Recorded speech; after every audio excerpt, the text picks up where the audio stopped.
Halo semua, kenalin nama gue Diva. Ini di video pertama gue di YouTube. Gue mau ngasih tips ke kalian para lulusan 2020 yang mau masuk kuliah, mau masuk ke PTN, dan tentunya kan pasti PTN dong pilihan pertamanya. Gak mungkin langsung ke swasta. Gue ada tips sih yang sebenarnya bukan berdasarkan data-data yang akurat kayak di bimbel-bimbel atau apa, cuma sebagai motivasi aja sih, sebagai ya pengisi waktu luang buat sharing-sharing juga. Barangkali kalian ada yang minta masukan atau bertanya di kolom komentar, silahkan gitu kan. Oke, langsung aja. Tips yang pertama dari gua itu tentuin dulu jurusan yang kalian inginkan. Itu yang pertama, itu pasti, soalnya kalian harus tahu kan passion kalian itu lebih condongnya ke arah mana. Misalkan dulu nih pas SMA ada yang kepaksa tuh masuk IPA, padahal kalian pengen masuk ke IPS, cuma karena katanya IPA lebih mudah gini gini gini gini, makanya kalian masuk IPA.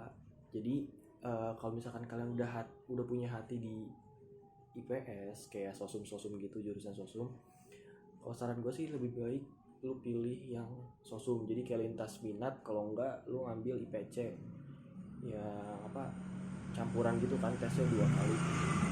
Kok zaman gue sih 2 kali tesnya. Terus yang kedua itu lu pilih PTN nya tuh. Nah, pilih PTN ini agak serius ya, jadi kalian tuh harus tahu kemampuan kalian tuh segimana. Jadi jangan nurutin ego dulu ya, maksudnya boleh lah nurutin ego, tapi lu harus punya planning cadangan gitu di pilihan keduanya, tentang apa aja sih PTN-PTN yang sekiranya jangan terlalu dekat. Kayak misalkan lu milih pilihan pertama nih komunikasi UGM, terus pilihan keduanya komunikasi Unpad. Aduh, itu gapnya tuh nggak terlalu jauh gitu, kayak itu bukan buat apa namanya, bukan buat cadangan sebenarnya. Kalau kayak gitu berarti kayak,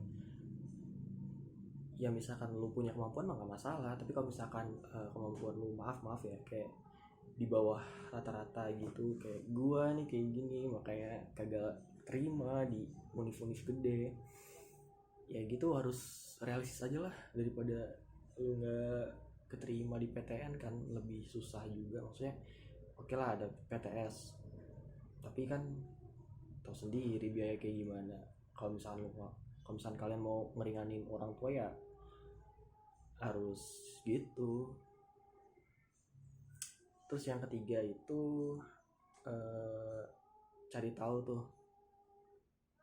tentang dimana tempat PTN-nya yang kalian tuju itu. Kayak misalkan gini, ada temen gue yang kayak gak pernah, termasuk gue sendiri sih, gak pernah ngecek gitu kan, survei ke PTN-PTN yang ada, yang gue pilih gitu kan. Cuma makanya gue juga kaget kan pas keterima di PTN yang tergolong baru. Kayak lu semua kayak pak pada bingung deh denger kayak namanya Unsil gitu kan. Unsil, Universitas Siliwangi.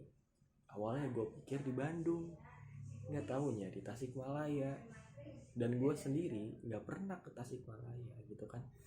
Jadi ya itu juga penting sih, maksudnya biar lo tahu kan seluk beluknya kayak gimana sebelum keterima di PTN tersebut. Yang keempat kan ya, doa. Itu penting, doa.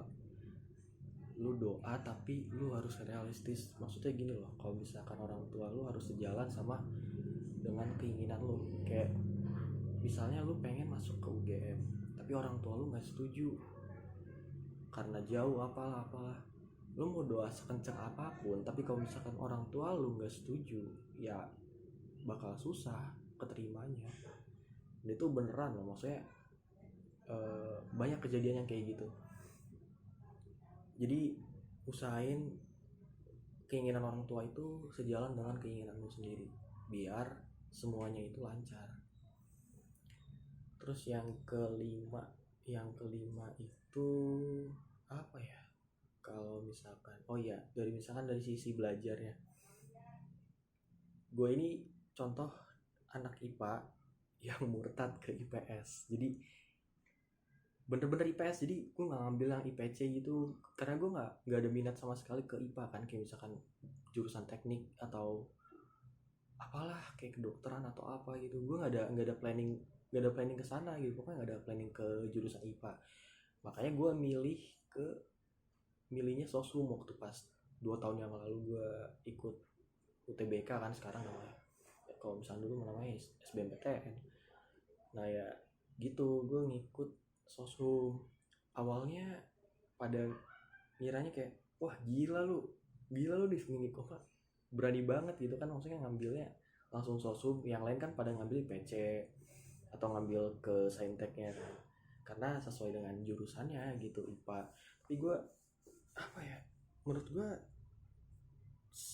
selama, karena gue masih KTSP kan, jadi kelas 10 itu gue sempat ngerasain namanya IPA sama IPS disatuin. Baru kelas 11 nya itu gue dikasih penjurusan gitu kan, kelas 11 12 nya. Nah gue milih IPA gitu karena ya kata orang tua suruh masuk IPA gitu, jadi ya udah masuk IPA aja. Terus akhirnya balik lagi ke yang pilihan sosum itu, akhirnya gue pilih sosum tuh. Gue belajar itu mulai semester 2, kelas 12 semester 2 gue mulai pelajarin soal-soal tentang sosum gitu. Dan karena emang gue suka IPS kali ya, jadi gue nganggepnya materi yang ada di sosum itu materi kelas 10 yang pernah diajarin, cuma jadi gue ngulas-ngulas kayak apa ya, kilas baliknya gitulah. Jadi nggak begitu sulit sih kalau misalnya menurut gue sih, kayak lebih gampang kerjain soal sosum yang kerjain SBM yang sosum daripada yang saintek gitu kalau menurut gue. Walaupun gue jurusannya IPA gitu kan, tapi ternyata materinya itu gampang loh, maksudnya kayak basic-basicnya gitu kalau misalnya kalian suka IPS, bener-bener suka IPS. Terus yang terakhir atau keberapa ya, oh iya pas lagi pelaksanaan ujiannya nih, kalian tuh pede aja sih, walaupun sebenarnya gue juga deg-degan waktu awal-awal ya. Kalian coba aja pede, pokoknya iya pede sih, intinya pede walaupun kayak kesannya kayak gimana gitu kan.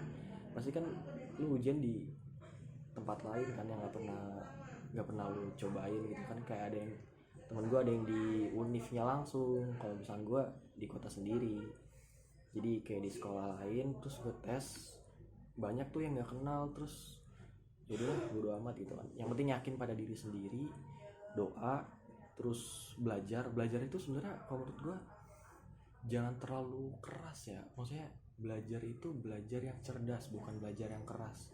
Dalam artian gini loh, kalian tuh nggak perlu yang kayak belajar nonstop terus nggak ada istirahat, itu nggak perlu sebenarnya. Gue sendiri belajarnya agak nyantai sih ya, jangan ditiru juga sih, makanya gue cuma dapat keterima di pilihan kedua gitu kan. Karena ya gimana ya, kalau prinsip gue, kalau belajar terlalu keras lu nggak akan masuk tuh materinya, serius. Gak tau sih kalau misalnya yang lain kayak gimana ya, kalau misalnya gue sendiri kayak nggak masuk ke otak lah pokoknya. Jadi makanya gue kalau misalkan belajar kayak gitu tuh ada main-mainnya dikit loh. Misalkan lu belajar 2 jam ya, gue 2 jam juga nggak bisa, paling 1,5 jam kali ya, pokoknya 1,5 jam lu belajar. Habis itu lu selingin tuh main, kayak main HP, main PS kayak, atau main laptop, pokoknya main lah biar nggak stres banget. Terus lu buka lagi. Oh ya, terus ada lagi nih tipsnya, kalau misalkan lu ngerjain UTBK gitu, lu tekenin di mata pelajaran yang sekiranya lu mampu banget. Pokoknya kan biasanya manusia ini ada yang down, ada yang high gitu kan, kayak dalam artian lu pengertian terhadap pelajarannya tuh kayak nggak mungkin misalkan lu nggak suka matematika nih tapi lu juga nggak suka ke IPS, ya udah nggak usah sekolah anjir. Tapi kalau misalkan lu suka kayak kayak gue sendiri suka yang teori nih, mata pelajaran yang teori-teori. Nah gue tuh nggak suka yang hitungan, yang eksak-eksak gitu. Nah yang eksaknya gue singkirin dikit, gue pelajarin terus-terusan tuh yang teorinya sampai ngelotok di luar kepala dah pokoknya. Nah kalau yang eksaknya gue pelajarin dikit-dikit, ya ibaratnya jangan sampai kosong banget kan ya ujiannya pak, kertas ujiannya. Kalau sekarang kan berbasis komputer, kalau gue dulu masih pakai yang LJK gitu loh, LJK. Nah, jadi gue bunder-bunderin, kalau misalkan itu kan kalau misalkan bunderinnya salah nggak akan kebaca. Kalau misalkan kalian mah enak udah berbasis komputer gitu loh. Sebenarnya lebih dimudahkan sih tahun-tahun angkatan kalian ini 2020, karena ya gitulah, semuanya berbasis online kan kebanyakan.